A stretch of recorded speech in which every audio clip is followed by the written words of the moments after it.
তো ও 10 টাকা লাভ হবে, ঠিক আছে, এত রাত্রে আছে 9টা, হ্যাঁ লেগাও দিয়ে আমি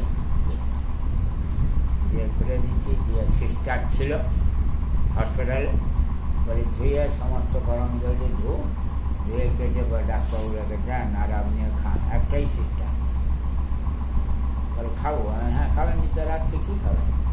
রুটি ভাত তো খাবেন। বলে না, মাংস খাবেন, তাও আনবো। মানে কলকাতার মতো জায়গায় ওই তো ওখানে খাসি টাঙানো আছে, এখনো পর্যন্ত 9টা বাজে, একটা চলে আসবো। বলে না খাবো না, কী রান্না করতে হবে? বলে চলে আসবে।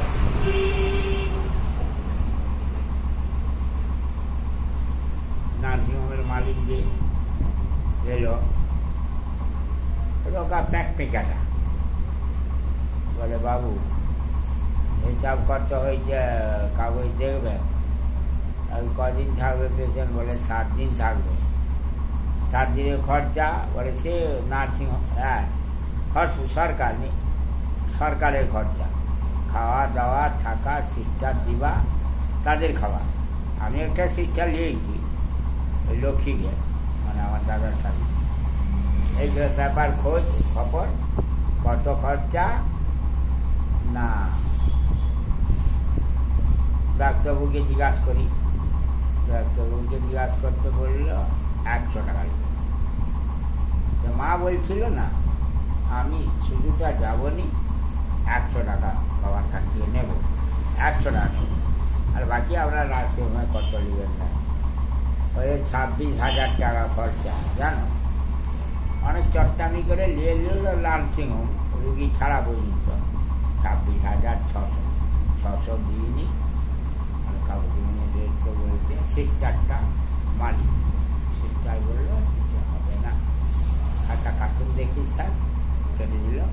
ডাক্তারবাবুরা সকালে গেছিল, 7 দিন পরে উনি এলেন। আমি রয়েছি কলকাতা, চাষবাস হয়, দিয়ে ভালো করে আসছি। যে বলছিল বলে দেখুন এই যে পাইপ লাগানো রইল, প্লাস্টিক সার্জারি, আর মা 5-6 বছর বেঁচে থাকবে না, আর খুলতে যদি যায় তাহলে বাঁচবেন না। যাও এখন সহজা বেঁচে আছে, এই যে এখন এই 28 বছর বেঁচে আছে। তার সঙ্গে আর তো আমি সেদিন দিকে ব্যবহার করি, আমার বিছানা শুতে নিই না একদিনের জন্য। হ্যাঁ, আমি সেই পুরুষ নয়, সাংঘাতিক নেয়া দেখে লাচা, এই পুরুষ আমি নয়। আমার গান করে করে জীবনী কেটে বিদেশে জমি আর কিনা হলো, তাই বলছে ওর অর্থ জমি আপনার নেই। আমার জমির থেকে বেশি আছে, জানেন, 3টা থেনা রোজগারি।